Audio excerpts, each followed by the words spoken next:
بسم اللہ الرحمن الرحیم وَلَقَدْ يَسَّرْنَا الْقُرْآنَ لِلذِّكْرِ فَهَلْ مِن مُدَّكِرٍ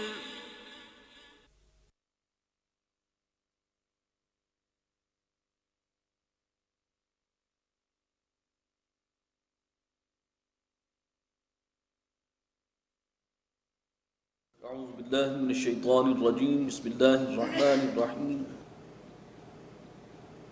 وَكَأَيٍّ مِّنْ آيَةٍ فِي السَّمَاوَاتِ وَالْأَرْضِ يَمُرُّونَ عَلَيْهَا وَهُمْ عَنْهَا مُعْرِضُونَ وَمَا يُؤْمِنُ أَكْثَرُهُم بِاللَّهِ إِلَّا وَهُمْ مُشْرِكُونَ صدق اللہ العظیم رب اشرح لي صدري ويسر لي أمري واحلل عقدة من لساني يفقهوا قولي۔ یہ آخری رکوع ہے سورہ یوسف کا۔ اس میں کچھ اصولی باتیں ہیں، وعظ ہے، نصیحت ہے، حکمت کی باتیں ہیں۔ حضرت یوسف علیہ السلام کا جو قصہ ہے وہ مکمل ہو چکا ہے پچھلے رکوع میں۔ فرمایا وَكَأَيٍّ مِّنْ آيَةٍ فِي السَّمَاوَاتِ وَالْأَرْضِ، اور کتنی ہی نشانیاں ہیں آسمانوں میں اور زمین میں، یمرون علیہا، جن پر سے گزر ہوتا ہے ان کا، وَهُمْ عَنْهَا مُعْرِضُونَ، اور وہ ان سے اعراض کرتے ہیں، ادھر دھیان نہیں دیتے۔ اللہ کی قدرت کی نشانیاں ہر طرف پھیلی ہوئی ہیں۔ یہ مظاہر فطرت جو ہیں، یہ اصل میں اللہ تعالیٰ ہی کی قدرت اور خلاقی کی نشانیاں ہیں کہ ان کو دیکھو اور ان کے پردوں میں چھپی ہوئی اصل حقیقت،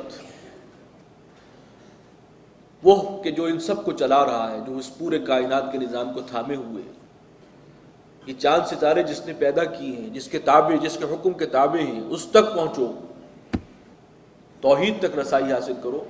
لیکن یہ اللہ کی نشانیاں دیکھتے ہیں اور آنکھیں بند کر کے گزر جاتے ہیں۔ اسی طریقے سے آیات قرآنی ہیں، ان میں اللہ کی نشانیاں ہیں۔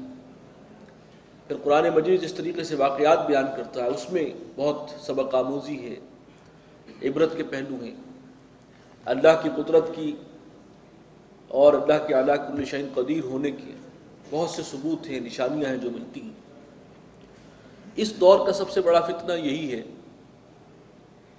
انسان نے اپنی توجہ کی ہے مادے پر، میٹر پر، اس کائنات پر کہ جو مادی ہے، حسی ہے، اور اپنی آنکھیں بند رکھی ہیں دانستہ طور پر کہ اس سے بیونڈ کوئی حقیقت ہے جو ان کے پیچھے ہے، اس سے ہم نے آنکھیں خود بند کر دی، دانستہ۔ ڈھونڈنے والا ستاروں کے گزرگاہوں کا اپنے افکار کی دنیا میں سفر کر نہ سکا، تو خود پابندی لگا لی انسان نے کہ خام خام ان بحثوں میں پڑیں گے نہیں، اس لیے کہ فلسفہ وہ اختیار کر لیا کہ بابر بیش کوش کے عالم دوبارہ نیست۔ تو اس مادی دنیا سے ہم کیسے زیادہ سے زیادہ فائدہ اٹھا سکتے ہیں؟ لہٰذا اللہ کی قدرت کی نشانیاں دیکھتے بھی ہیں، لیکن جو اس سے حاصل ہونا چاہیے وہ حاصل نہیں ہو رہا، کیونکہ شعوری طور پر انہوں نے اپنی اس آنکھ کو بند کر لیا۔ تو یہ اس دجالی فتنے کا اور اس دجالی تہذیب کا ایک بہت ہی تاریک پہلو ہے، جس کی وجہ سے یہ ساری سائنسی ترقی جو ہے وہ انسان کی تباہی اور بربادی کا سامان اور موجب بن گئی۔ تو وَكَأَيٍّ مِّنْ آيَةٍ فِي السَّمَاوَاتِ وَالْأَرْضِ، آسمانوں اور زمین میں کتنی ہی نشانیاں ہیں، یمرون علیہا، جن پر سے ان کا گزر ہوتا ہے، وَهُمْ عَنْهَا مُعْرِضُونَ، اور وہ اس کی طرف توجہ ہی نہیں کرتے۔ وَمَا يُؤْمِنُ أَكْثَرُهُم بِاللَّهِ إِلَّا وَهُمْ مُشْرِكُونَ، اور اللہ پر ایمان لانے والوں کی اکثریت جو ہے وہ اللہ کے ساتھ شرک بھی کرتی ہے کسی نہ کسی نوع کا۔ ایک یہ آیت بھی بہت ہی چونکا دینے والی ہے کہ اللہ پر ایمان بھی ہے اور ساتھ ساتھ شرک بھی ہو رہا ہے۔ ایک درجے میں یہ معاملہ مشرکین عرب کا بھی تھا، اللہ کو مانتے تھے، وَلَئِن سَأَلْتَهُم مَّن خَلَقَ السَّمَاوَاتِ وَالْأَرْضَ لَيَقُولُنَّ اللَّهُ، اے نبی ان سے پوچھیے آسمانوں اور زمین کو کس نے پیدا کیا، کہیں گے اللہ نے۔ لیکن اس کے بعد اللہ کو ماننے کے بعد اب شریک بھی ٹھہرا رہے ہیں، کچھ اور بھی با اختیار ہستیاں ہیں۔ اسی طریقے سے یہ سلسلہ آگے بھی چل رہا ہے، ہمارے اندر بھی وہ لوگ موجود ہیں، ہمارے اندر بھی وہ شرک کی آلائش موجود ہے۔ یہ علامہ شبیر احمد عثمانی صاحب نے اس میں بڑی اچھی بات لکھی ہے. کسی نے احبار اور رہبان کو خدائی کے اختیارات دے دیے، جیسے یہود و نصارہ نے اپنے علماء کو اس درجے پہ بٹھا دیا جو اللہ کا مقام ہونا چاہیے.